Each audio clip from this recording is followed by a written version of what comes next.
Coming up on the Uplift, new lungs and a new lease on life. We're going to tell you how the remarkable procedure gave a Minneapolis woman a second chance. Then, two best friends saw a need in their native community and they took matters into their own hands. How a medical diagnosis on top of everything gave them the push they needed to make a dream come true. And an immersion school teaching much more than a new language, how it's helping to keep Native culture alive. Welcome to the Uplift. In this new digital series, we're going to try to share some of our favorite stories that we hope put a smile on your face.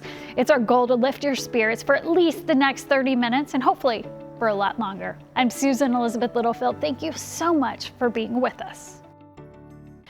A Minneapolis woman says she is seeing life in a whole new way after a double lung transplant.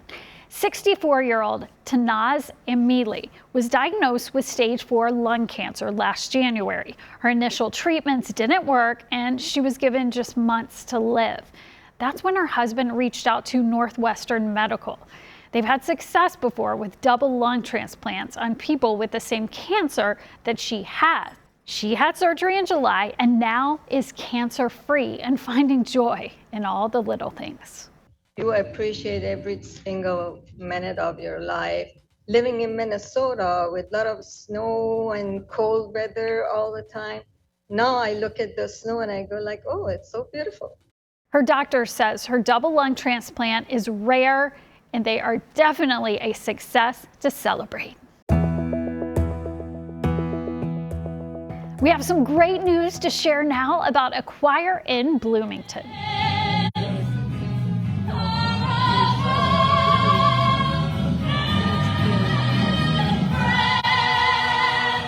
This is Bloomington's Kennedy Rhythm and Gold Show Choir. More than 1,000 people came out to a concert they had to raise money for the group to go to nationals. The trip cost about $60,000, but we are happy to share that they have surpassed the fundraising goal. We wish them the best of luck at nationals.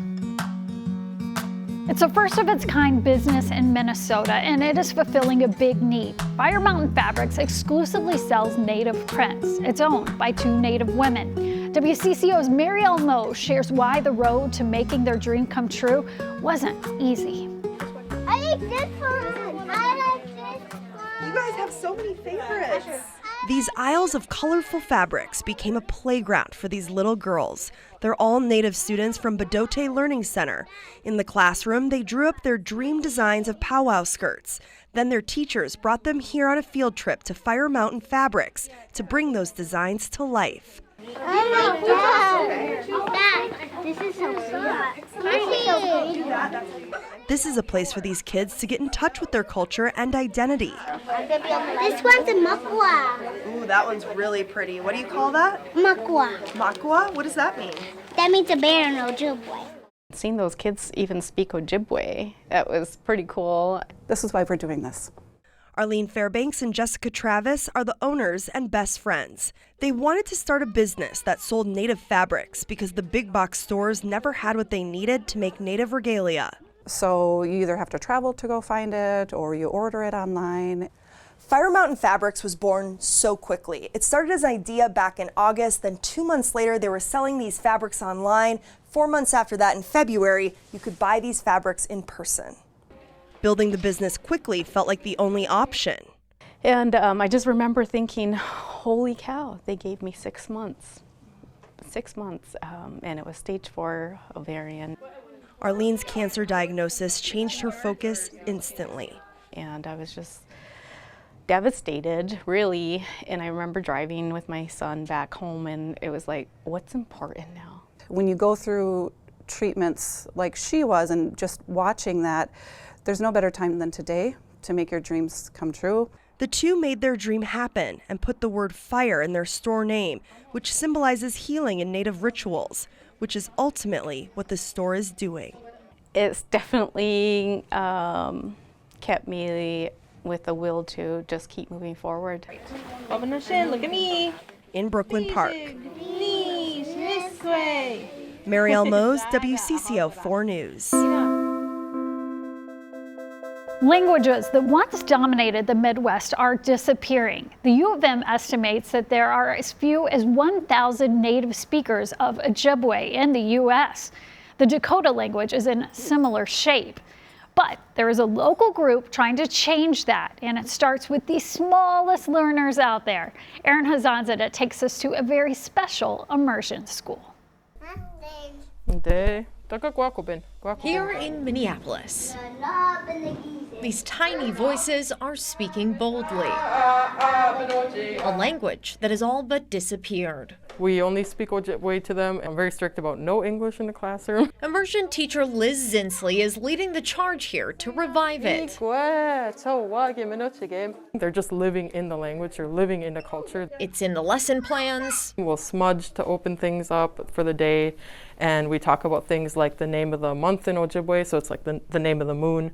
It's part of snack time. It'll be, sunflower seeds or cranberries, dried blueberries. I bring in a lot of wild game for us to eat, so like fish and deer, moose, that kind of stuff. It's woven into the way she's teaching her students about the world. Yesterday we made little binoculars, so we're gonna take a walk and look around for signs of spring. So birds coming and returning, the snow maybe beginning to melt. So it's sort of inseparable, like the language and the cultures. It's a pathway to recovery.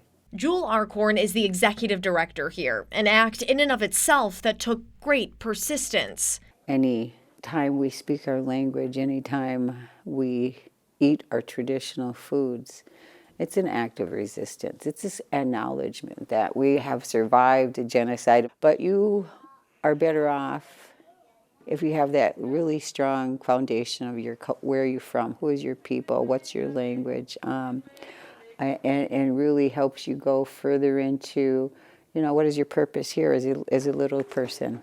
Jewel and her team say this return to native foods, culture, and language produce happier, healthier students who are more fulfilled all the way around. Of course, it's not without its challenges. We have definitely a shortage of Dakota language teachers, and before we hired Liz, we couldn't find an Ojibwe teacher.